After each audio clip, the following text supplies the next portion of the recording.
വാലാഴിത്തിരമാല നാലുപുറവും തട്ടിക്കുലുക്കുമ്പോഴും മേലപ്പണ്ണടി രണ്ടു മാത്ത കുതുകം മെല്ലത്തലോടുമ്പോഴുും പാലിക്കാൻ അമർഷിമാർ സ്തുതികഥാഗീതം പൊഴിക്കുമ്പോഴും ചേലിൽ ചാഞ്ഞു കിടന്നുറങ്ങും ഉടയോനെ കട്ടയുത്തേജനം. യതിനവക്ത്രസ്യാൽ പ്രായേണ അനുകൂല ബ്രാഹ്മണകുലസ്യ. ശ്രീമദ് ഭാഗവതം പറഞ്ഞു തരികയാണ്. വ്യാഴം പ്രസാദിക്കണം എന്നർത്ഥം. വ്യാഴം പ്രസാദിക്കുന്നത് ഐശ്വര്യത്തിൻ്റെ ചിഹ്നം. ഐശ്വര്യം എന്ന് പറഞ്ഞാൽ ധാരാളം ധനം അടിഞ്ഞുകൂടുക എന്നുള്ള അർത്ഥം മാത്രമല്ല. ഐശ്വര്യം എന്ന് പറഞ്ഞാൽ എല്ലാ അർത്ഥത്തിലും സുഖമായി ജീവിക്കുന്നതായ, മനസ്സമാധാനത്തിനോട് ജീവിക്കുന്നതായ, ഭക്തിയോട് ജീവിക്കുന്നതായ ഒന്നിനെയാണ് പറയുന്നത്. അപ്പം നമ്മൾ എന്തിന് ലക്ഷ്മി ദേവിയുടെ പുറമെ പോകണം? തൻ കണവനെ വിടുവാൻ ആശ്രയിക്കുന്നു ദാസീവൃത്യ നിത്യം ഭവാനെ, കനിവ് അവളിൽ ഉദിക്കൊല്ല കാരുണ്യരാശെ. ഭഗവാന്റെ ഹൃദയത്തിൽ വസിക്കുന്നതായ ലക്ഷ്മി ഭഗവതി. ഇനിയോ ലക്ഷ്മി ഭഗവതി വേറൊരു രൂപത്തിലും അവിടെ വസിക്കുന്നു പറഞ്ഞു. ഭൂമിദേവിയും ലക്ഷ്മി ദേവിയും ധരാധരത്തിരി ക്ഷിതി ക്ഷോണി നമ്മൾ പഠിച്ചതാണ്. ക്ഷമയുടെ പര്യായമാണ് ഭൂമിദേവി, ഐശ്വര്യത്തിൻ്റെ പര്യായമാണ് ലക്ഷ്മി ദേവി. അപ്പോൾ ഇതെല്ലാം ഒരൊറ്റ ചൈതന്യത്തിലിരിക്കുമ്പോൾ ഇതിന് വേറെ എന്തിനും തേടിപ്പോകണം? ഭഗവാനെ മാത്രം പ്രാർത്ഥിച്ച. കാരണം അവൾ പല കവിതകളിലും പറയുന്ന അവളെന്ന് തന്നെയാണ്. അവൾ ഇറങ്ങിപ്പോകുന്നില്ല എന്നർത്ഥം ഹൃദയത്തിൽ നിന്നും. ഭഗവാന്റെ ഹൃദയഭാഗത്തിന് ലക്ഷ്മി ഭഗവതി ഇറങ്ങിപ്പോയാൽ അപ്പോൾ പിന്നെ വേറെ ഭജിക്കേണ്ട ആവശ്യമില്ല. അപ്പോൾ ലക്ഷ്മി ഭഗവതിക്ക് പുറകെ അല്ല പോകേണ്ടത്. സ്നേഹത്തിൻ്റെ, ഐശ്വര്യത്തിൻ്റെ, അനുഗ്രഹത്തിൻ്റെ കലയാണ്. ഗുരുവായൂരപ്പനെ പ്രത്യേകിച്ച് പറഞ്ഞു കഴിഞ്ഞാൽ ഗുരുവായൂരപ്പന് പ്രത്യേകത പരീക്ഷണങ്ങളെ കൊണ്ട് ഭക്തരെ കബളിപ്പിക്കും. പരീക്ഷണങ്ങൾ അങ്ങേയറ്റം ചെയ്തതിന് ശേഷം മാത്രമേ അനുഗ്രഹിക്കുള്ളൂ. എന്നാൽ മഹാദേവനാണെങ്കിലോ ക്ഷിപ്രപ്രസാദിയും ക്ഷിപ്രകോപിയാണ്. ഒരു കൂളത്തില, ഒരു തിരി, ഒരു പിൻവളക്ക്, ഒരു ധാര, അവിടെ പ്രസാദം കഴിഞ്ഞു. ഇനി ക്ഷിപ്രകോപിയാണ്.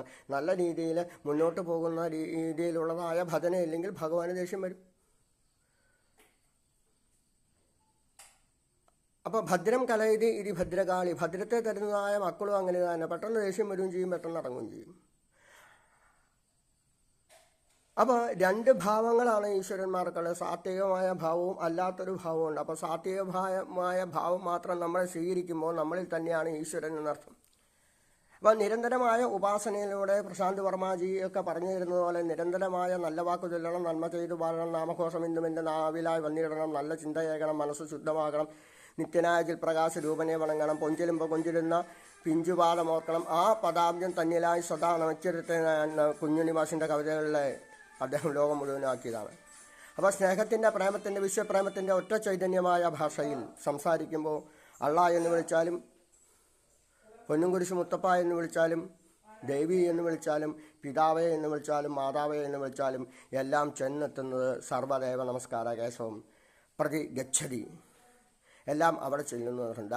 ഡാമം കൊണ്ടമ്മ പിടിച്ചു വലിച്ചപ്പോൾ ദാമോദരനായി നിന്ന കൃഷ്ണാഹരി. അവിടെ രണ്ടർത്ഥത്തിലാണ്. ഡാമ എന്നുള്ള കയറുകൊണ്ട് ബന്ധിച്ചു. അവിടെ സ്നേഹത്തിൻ്റെ ഭാഷയിൽ ബന്ധിക്കാൻ സാധിച്ചിട്ടില്ലെങ്കിൽ അവിടെ പ്രദർശനം വെച്ചത് ആ പരിപൂർണ്ണ സ്നേഹം നൽകിയത് അമ്മയ്ക്ക് ബന്ധിക്കാൻ സാധിച്ചില്ല. ഡാമം എന്നർത്ഥം ഭൂമി എന്നർത്ഥമുണ്ട്. ഡാമം കൊണ്ടമ്മ. അപ്പം ഡാമം ഭൂമി ഭഗവാന്റെ വയറ്റിലാണ്. അപ്പം നമ്മളെവിടെയാണ്? ഭഗവാന്റെ ഉള്ളിൽ തന്നെയാണ്. അപ്പോൾ അകത്തുമല്ല പുറത്തുമല്ലാതെ സഞ്ചരിക്കാൻ സാധിക്കണം എന്നർത്ഥം. അപ്രവിഷ്ടം പ്രവിഷ്ടവൻ. ആരും രക്ഷിക്കാനുണ്ടാവില്ല കേട്ടോ, സംശയമില്ല. ഗുരു നസസ്യാൽ പിതാ നസസ്യാൽ ജനനി നസാസ്യാൽ ദൈവം നസസ്യാൽ സമുപേതിമൂർത്തി. യഥാർത്ഥ ഭക്തിയെ, യഥാർത്ഥ ജ്ഞാനത്തെ, യഥാർത്ഥ ചൈതന്യത്തെ കണ്ടെത്താൻ സാധിക്കാത്ത അമ്മയല്ല, അച്ഛനല്ല, കൂട്ടുകാരും ഗുരുകാരൻ ദൈവം പോലും ദൈവമല്ലാന്ന് ദൈവം എഴുതപ്പെട്ടതായ ഭാഗവതത്തിലൂടെ പറയുമ്പോൾ യാതൊരു സംശയമില്ല. പൂർവ്വ ജന്മ സുകൃത ദുഷ്കൃതങ്ങളുടെ അനുസരിച്ച് സംശയമൊന്നുമില്ല.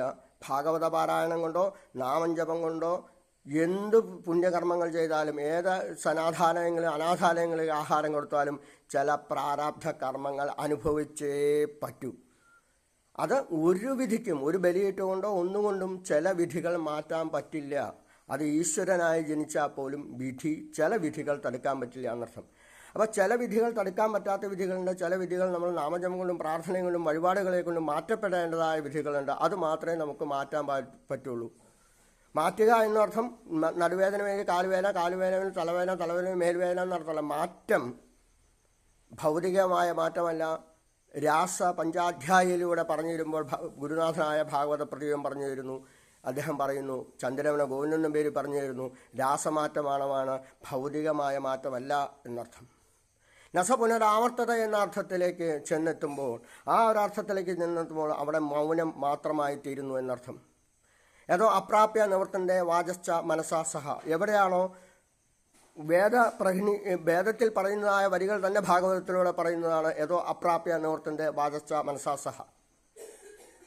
അപ്പോൾ എവിടെയാണോ അപ്രാപ്യമായ ഒരു സ്ഥലത്ത് ചെന്നെത്തുന്നത് അവിടെ വാക്കുകളില്ല, മനസ്സില്ല, ഒന്നുമില്ല. പിന്നെ എന്താ പിന്നെ ബുദ്ധി എന്ന് പറയാത്തത്? അവിടെ അതുകൊണ്ടാണ് ബോധസ്വരൂപമാണ് ഈശ്വരൻ എന്ന് പറയുന്നത്. അപ്പം അപ്രാപ്യമായ ഒന്നിലേക്ക് ചെന്നെത്തിത്തരാൻ അവിടെ മൗനം, അവിടെ തീർന്നു എന്നർത്ഥം.